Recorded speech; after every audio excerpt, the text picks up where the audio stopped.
이제 3일 후면 성탄절입니다. 이제 성탄절이 되면 곳곳에서 하늘에는 영광, 땅에는 평화, 이런 메시지들이 많이 울려 퍼지게 됩니다. 예수님의 탄생을 두고 하늘에는 영광, 땅에는 평화, 이렇게 노래를 하는 이유는 무엇일까요? 평화는 하나님의 간절한 소원이고 하나님께서 이루시고자 하는 뜻입니다. 예수님은 그러한 하나님의 뜻을 제대로 드러내고 그리고 그 평화를 실천하시는, 이루어내시는 분이시기에 예수님의 오심이 하나님께는 영광이 되고 그리고 이 땅에는 참된 평화가 된다, 이런 뜻에서 하늘에는 영광, 땅에는 평화, 이렇게 예수님의 탄생을 경축하면서 노래를 하는 것입니다. 평화를 실천하고 이룬다, 이런 말을 할 때는 그 앞에 하나의 전제가 있죠. 현재 평화가 깨어져 있다, 깨어져 있기 때문에 그 평화를 이룬다, 이런 말을 하는 것이죠. 평화가 깨지는 일은 굉장히 다양한 범주에서 일어납니다. 국가들 간의 갈등과 대결이 벌어지고 있을 때 그때 평화는 깨어지게 되죠. 이것이 극심하게 되면 전쟁까지 가게 되는 것이고요. 그리고 국가는 아닐지라도 상당한 힘을 가진 정치 집단 간의 싸움이 일어나서 평화가 깨어지기도 합니다. 그래서 아프리카 이런 곳에 가면 내전 상태인 나라들이 많이 있죠. 또 그런 전쟁은 없을지라도 국가의 권력이 백성들을 향해서 힘을 마구 휘둘러서 폭력을 가하게 되는 경우도 있습니다. 그런 경우 역시 폭력을 깨뜨리는 일이 됩니다.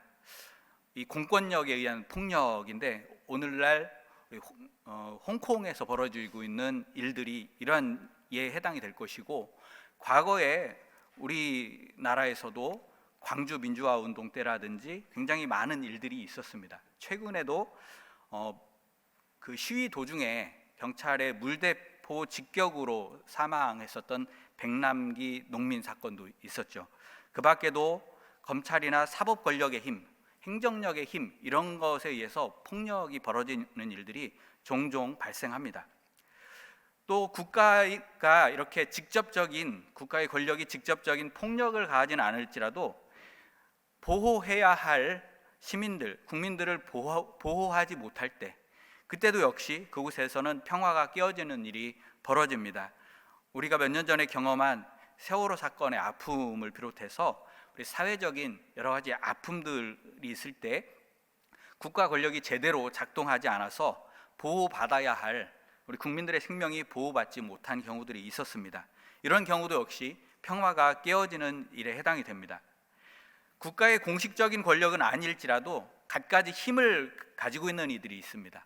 그 힘을 가지고 있는 이들이 횡포를 부릴 때 역시 평화는 깨어집니다. 남들보다 권력에 더 가까이 다가설 수 있는 이들이 있는데 그들은 꽤 많은 힘을 갖게 됩니다. 그들이 횡포를 부리기도 하고, 또 남들보다 더 많은 부를 가지고 있는 이들이 그 돈을 힘삼아서 횡포를 부리기도 하고, 남들보다 더 많은 정보나 지식을 가지고 있는 이들, 대표적인 경우가 지식인들이고 또 언론이고 그럴 텐데, 이들이 횡포를 부리고 그것으로 인해서 많은 이들이 아픔을 당하는 경우도 있습니다. 그리고 조직폭력배라든지 이런 사회적인 폭력에 의한 것도 마찬가지겠죠. 그런가 하면 힘이 없는 사람들끼리 서로 주고받는 갖가지 다툼이나 분쟁 역시 평화를 깨뜨리는 일이 됩니다. 우리가 먹고 사는 문제가 너무나 힘이 부치고 또 몸이 아프거나 속이 편치 못하고 시끄러울 때 그 역시 평화롭지 못한 상태에 해당이 됩니다. 성경에서 평화라고 말할 때 그 평화라는 말의 원어는 히브리어 샬롬이라고 하는 말인데, 샬롬이라고 하는 것은 이렇게 아주 다양한 차원에서 깨어져 있는 평화가 온전하게 회복되고 지켜지는 모습을 가리키는 표현입니다. 그러니까 샬롬이라는 말은 우리가 보통 평화라고 하는 말을 할 때보다 더 총체적인 평화를 말한다, 그렇게 이해를 하시면 좋을 것 같습니다. 우리가 세상에 오신 예수님을 평화의 왕이라고 노래하는 것은 예수님은 이렇게 평화가 깨어져 있는 세상을 치유하고 온전한 평화, 참 평화인 샬롬을 이루시는 분임을 우리가 고백하고 찬양하는 것입니다. 평화가 회복되어야 할 몇 가지 상황들에 대해서 나열해서 말씀을 드렸는데, 그 중에서도 우리가 일상의 삶 속에서 가장 구체적으로 평화를 실천할 수 있는 부분을 짚어본다고 한다면 개인들 사이의 관계에서 평화를 만드는 일입니다. 예수님도 개인들 사이의 관계에서 평화를 만드는 일에 대해서 많은 가르침을 남기셨습니다. 다른 종류의 평화들보다도 개인들과의 관계하고 관련한 평화를 예수님께서 더 많이 다루신 것처럼 보이기도 하는데, 그것은 다른 평화들, 다른 부분들이 중요하지 않아서가 아니고 당시의 평범한 보통 사람들이 가장 실제적으로 참여하고 실천할 수 있는 평화의 길이 바로 옆에 있는 사람들과의 관계에 있었기 때문에 예수님은 그 옆에 있는 사람들과의 관계에서부터 평화를 시작하는 것이 좋겠다, 이렇게 제자들에게 가르치셨던 것이죠. 즉 예수님은 우리가 가장 직접적으로 할 수 있는 일들로부터 시작하기를 원하셨던 것이고, 바로 옆에 있는 사람들과의 관계에서 평화를 만드는 것이 바로 그 시작점으로 예수님께서 삼았던 일이었던 겁니다. 이 문제에 관한 예수님의 가르침은 두 개의 문장으로 요약을 해볼 수가 있습니다. 첫째는 자신에게 엄격해라 하는 것입니다. 자신에게 엄격해라. 마태복음에서 예수님은 제자의 길을 제시하시는데, 그것은 하나님 나라의 일꾼으로서 지니고 살아야 할 대단히 엄격한 자기 기준을 말하는 것들입니다.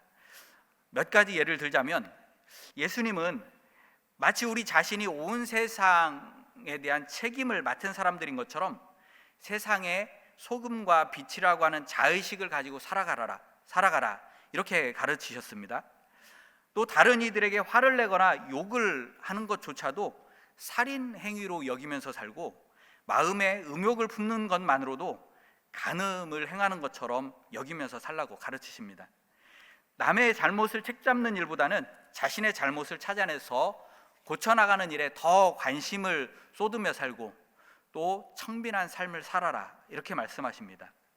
누군가를 혹여라도 내가 누군가를 잘못되게 만들면 지금 당장 지옥불에 던져지는 것처럼 그렇게 아파하라고 가르치십니다.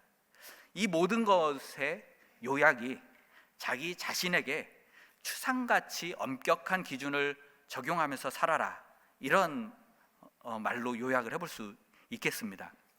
또 예수님의 가르침들을 요약할 수 있는 두 번째 문장은 다른 사람들에게는 너그러워라 하는 것입니다.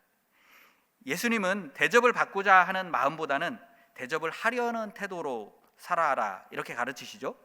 또 내가 잘못한 것이 있을 때는 얼른 가서 사과하라고 가르치시지만, 다른 사람들이 나에게 잘못한 것이 있을 때는 그 사람 보고 빨리 와서 사과하라고 가서 요구하라고 가르치지를 않고 70번씩 7번까지라도, 그러니까 한도 끝도 없이 용서해라 이렇게 말씀하십니다. 원수 같은 사람에게조차도 원수를 갚으려고 하기보다는 사랑을 베풀고 배려하면서 살아라 이렇게 말씀하십니다. 요약을 해보면 다른 사람들에게는 좀 너그러워라, 너그럽게 대해라, 이런 말씀입니다. 자신에게는 엄격해라, 그리고 다른 사람들에게는 너그러워라.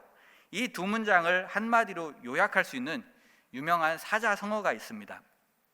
외유내강, 그러죠? 외유내강. 겉은 부드럽고 순하지만 안으로는 강하고 꿋꿋하다 하는 말입니다. 속으로 뭔가 도끼를 품고 그 도끼를 속에다 품고 있는 사람, 그렇지만 겉으로는 순해 보이는 사람, 그런 사람을 가리킬 때도 쓸 수 있지만, 예수님의 가르침처럼 자기 자신에게는 좀 엄격하고 남들에게는 너그럽게 대하는 삶의 태도, 이것 또한 외유내강, 이런 말로 표현을 해볼 수가 있습니다. 자신에게는 추상같이 엄격하고 남들에게는 너그러운 외유내강의 삶, 이것이 옆에 있는 사람들, 우리가 가까이에서 더불어 살아가는 사람들과의 관계에서 평화를 만들어 낼 수 있는 길이다 하는 예수님의 가르침입니다. 그런데 우리가 살아가는 현실을 보면은 외유내강보다는 오히려 남들에게 더 엄격하고 자신에게는 좀 관대하고 이런 게 많죠. 우리 그리스도인들의 모습을 보면 대략 제가 생각을 해볼 건데 이렇습니다. 대부분의 그리스도인들은 자신에게 상당히 엄격한 편입니다. 바르게 살아야 한다 하는 말씀을 많이 듣고 읽고 배우다 보니 자연스럽게 교회 밖의 사람들보다는 훨씬 더 엄격한 삶의 기준을 갖고 살아가게 된 것입니다. 그런데 우리 그리스도인들을 또 가만히 보면 자신에게 엄격할 뿐만 아니라 남들에게도 좀 엄격합니다. 우리 자신이 배운 삶의 기준들로 다른 사람들도 평가하기 때문이겠죠. 그러니까 여기서 우리가 조금씩만 더 너그러움을 기른다면, 그러니까 다른 사람들을 대할 때 조금씩만 더 너그러운 태도가 우리에게 길러진다면 예수님이 말씀하시는 외유 내강의 삶을 우리가 살 수가 있을 것입니다. 우리가 조금씩만 더 너그러워지면 우리 이웃들과의 관계에서 더 많은 평화를 만들어낼 수가 있고 주님이 원하시는 평화를 이루는 일에 기여하면서 살 수 있는 것입니다. 제가 개인적으로 가지고 있는 인생의 소박한 목표 하나가 있습니다. 그게 뭐냐면 인자하고 너그러운 노인이 되는 것입니다. 젊은 사람이 노인이 되고 싶다니까 좀 이상하죠. 그런데 중요한 건 앞에 말입니다. 인자하고 너그러운 노인이 되어보는 것이 제 인생의 중요한 목표 가운데 하나입니다.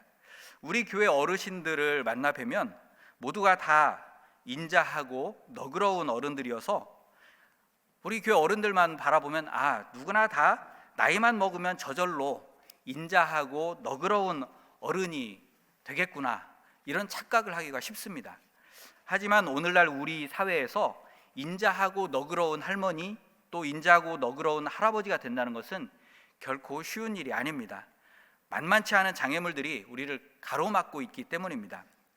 세 가지를 말씀드려 보려고 하는데요. 첫 번째 장애물은 자신에게는 너그럽고 남들에게는 엄격하게 구는 것이 오늘날 우리 사회를 살아가는 사람들의 일반적인 풍조이기 때문입니다. 이것이 첫 번째 장애물입니다. 오늘날 우리 사회의 모습을 한번 보십시오. 나에게 엄격하고 남에게 너그럽기보다는 남들에게 엄격하고 나 자신에게는 한없이 관대한 사람들이 널리고 널려 있습니다. 그냥 뉴스를 통해서 우리가 확인할 수 있는 것을 보면 그 정당들 있죠. 정당의 대변인이나 혹은 토론에 나와서 서로 그 토론에 참여하는 사람들을 보면 굉장히 많이 사용하는 단어가 있어요. 이것도 네 글자인데 내로남불, 이런 말을 요즘에 굉장히 많이 씁니다. 무슨 뜻이죠? 내로남불. 내가 하면 로맨스고 남이 하면 불륜이다 하는 이런 뜻인데, 이건 뭐 전에 내려오는 사자성어도 아니고 그 요즘 시대에 만들어진 신조어에 해당이 됩니다. 이런 말을 정당들이 서로에게 씁니다. 서로에게 막 쓰면서 당신들은 당신들이 할 때는 굉장히 훌륭한 일 하는 것처럼 말하지만 똑같은 일을 남이 하면은 그것이 대역죄나 되는 것 마냥 그렇게 비판한다, 뭐 이런 식으로 사용을 하죠. 그 밖에도 우리는 이런 비슷한 사례들을 굉장히 많이 목격을 할 수가 있습니다. 자신을 향해야 할 비판의 칼날을 남에게 들이밀고 옆 사람을 향해야 할 사랑과 관용을 나에게로 돌립니다.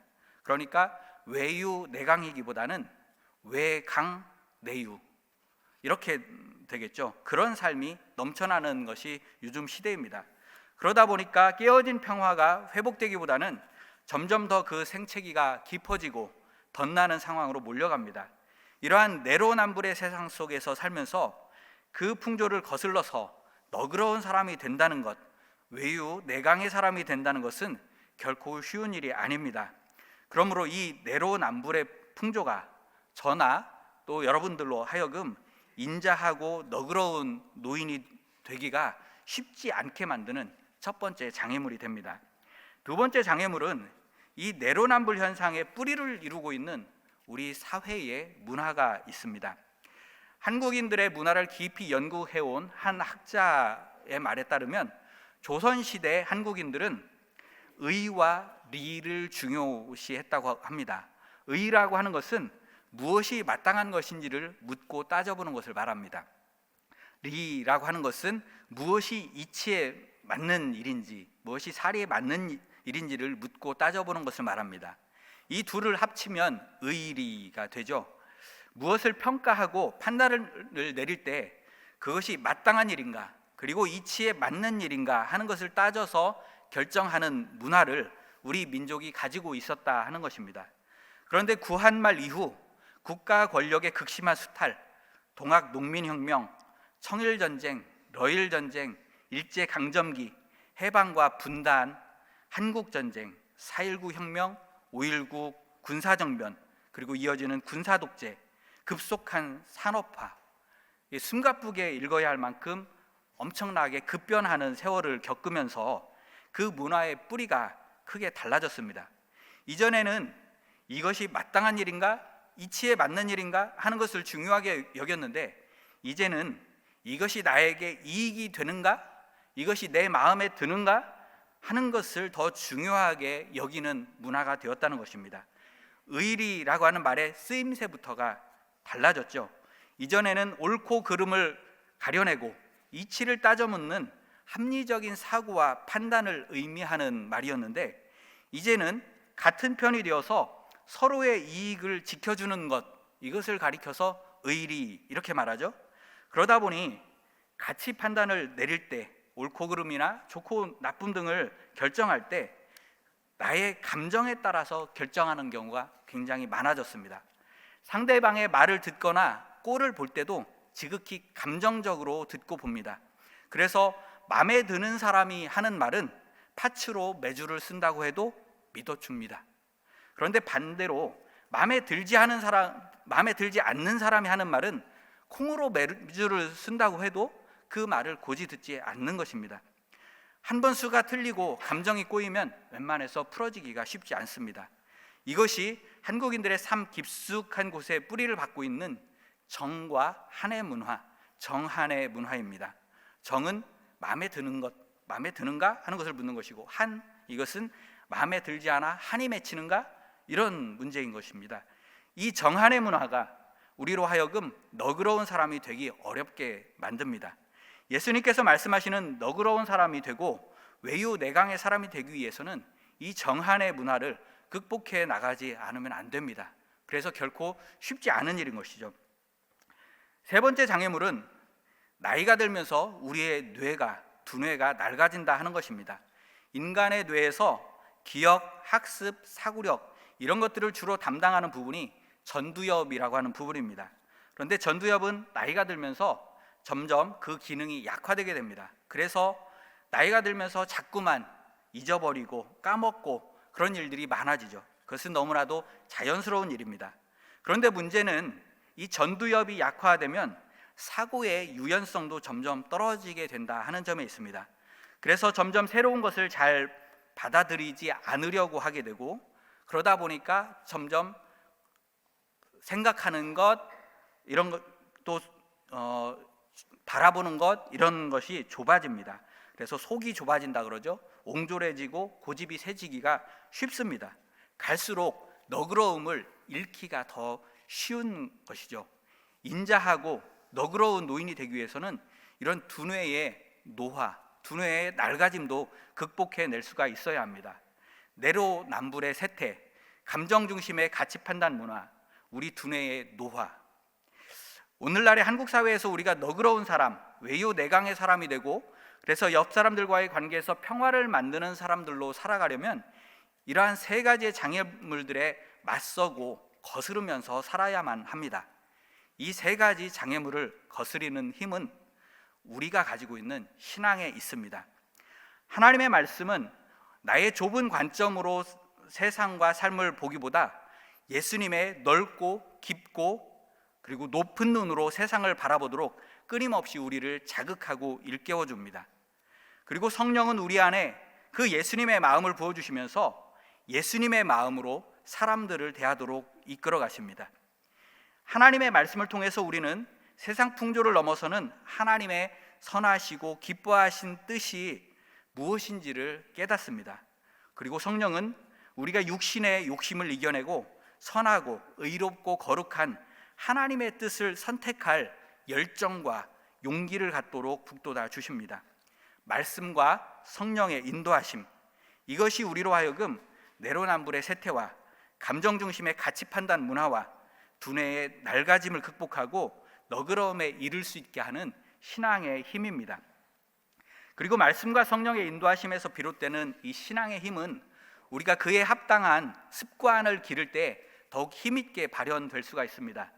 우리가 너그러움의 습관을 기르면 우리에게 외유내강의 삶이 길러지고 그 외유내강의 삶이 우리로 하여금 평화의 왕이신 예수님과 함께 평화를 실천하는 길로 우리를 인도할 것입니다. 오늘 우리가 읽은 구약과 신약의 말씀은 우리가 너그러움의 성품을 기르고 외유내강의 삶을 길러 나가는데 꼭 필요한 두 가지 신앙의 습관을 말해주고 있습니다. 오늘 구약 말씀에 아브라함 이야기가 등장을 하죠. 아브라함은 이스라엘 민족의 시조이자 믿음의 조상으로 여겨지는 사람입니다. 이 아브라함은 평화를 하나님의 평화, 그러니까 샬롬을 실천하면서 살았던 아주 모범적인 사람으로 창세기에서 그려지고 있는데, 그가 평화를 실천한 몇 가지 방식이 있습니다. 그 가운데 하나가 오늘 본문 말씀에서 이야기하고 있는 것인데, 나그네들을 환대하여 객지에서 고생하면서 살아가던 이들의 평화를 지켜주는 것, 나그네를 환대하는 삶, 이것이 아브라함이 샬롬을 실천하면서 살았었던 중요한 삶의 방식이었습니다. 오늘 구약의 본문 말씀이 바로 그것을 전해주는데, 장막 어귀에 앉아 있었던 아브라함은 한낮의 뜨거운 햇살 아래 길을 가는 나그네들을 발견합니다. 그는 지체 없이 달려나가서 그 나그네들을 자기 집에 손님으로 모셔드립니다. 마치 그들이 주인이라도 되는 듯이 깍듯하게 상전 대접을 하면서 그들에게 쉼을 제공하고 음식을 제공하였습니다. 그리고 아브라함 자신은 종처럼 그 옆에 서서 시중을 듭니다. 아마도 아브라함은 평생에 이 일을 한 번 한 것이 아니고 평생 이 일이 습관처럼 늘 실천하던 일이었을 것입니다. 그렇게 계속해서 이 일을 해 나가던 중에 오늘 본문 말씀에서와 같은 특별한 사건을 경험하게 된 것이죠. 뒤에 가서 보면 아브라함의 이러한 나그네 환대는 결국 하나님을 대접하고 하나님과 교제하는 일이었던 것으로 판명이 됩니다. 나그네를 환대하고 극진히 대접하는 것이 결국에는 하나님을 대접하고 섬기는 일이다 하는 말을 이 아브라함 이야기는 말해주고 있는 것입니다. 이것을 좀 바꿔보면 하나님은 낯선 이들의 얼굴을 하고 낯선 이들 틈, 즉 나그네들의 틈에 끼어 계신다 하는 이야기를 하고 있는 겁니다. 그러므로 우리가 환대를 실천한다고 하는 것은 하나님이 그렇게 낯선 이들의 얼굴을 하고 그들 틈에 끼어 계신 분임을 인정하고 그들 틈에 끼어 계실 그 하나님을 환대하는 마음으로 그 낯선 이들을 대하는 것입니다. 낯선 이들이라고 하는 것은 우리가 살아가는 사회 안에서 소외당하고 거절당하고 배제와 차별을 겪는 사람들을 말합니다. 그래서 나그네를 환대한다는 것은 우리 사회에서 소외당하고 거절당하고 배제와 차별을 겪는 사람들에게 손을 내밀어서 평화를 일으켜 세우는 샬롬의 실천인 것이죠. 그들에 대한 환대가 곧 하나님을 환대하는 것임을 이 아브라함의 환대 이야기는 우리에게 전해주고 있습니다. 아브라함이 그랬던 것처럼 예수님에게도 환대는 매우 중요한 샬롬의 실천이었습니다. 여인들, 어린아이들, 나병 환자들처럼 부정하다고 여겨지던 사람들, 그리고 장애를 가지고 있던 사람들, 손가락질을 당하던 세리들, 그 밖에 죄인이라고 불리우던 많은 사람들이 예수님의 환대를 받았고 예수님과 함께 식탁 교제를 나누었습니다. 그런 사람들이 함께 모여서 예수님을 따르는 신앙 공동체를 이루었을 때 그들 사이에는 대단히 많은 갈등과 다툼의 거리들이 생겨났을 것입니다. 그런 이들 사이에 평화를 이루며 사는 길로 제시되는 것이 바로 용서입니다. 나그네 환대가 공동체 밖의 사람들과의 관계에서 너그러움과 외유내강의 삶을 길러주는 일이라면, 용서는 특히 공동체 안에서 가까이에서 살아가는 사람들과의 관계에서 너그러움과 외유내강의 삶을 길러주는 일이라 할 수 있습니다. 오늘 신약의 말씀은 바로 그 용서에 관한 비유의 말씀입니다. 한 왕 앞에 1만 달란트의 빚을 진 사람이 끌려왔죠. 1만 달란트는 당시 노동자의 15년치 연봉, 즉 15명의 노동자들이 1년 내내 일해서 한 푼도 쓰지 않고 오롯이 다 모아야 하는 금액이었다고 합니다.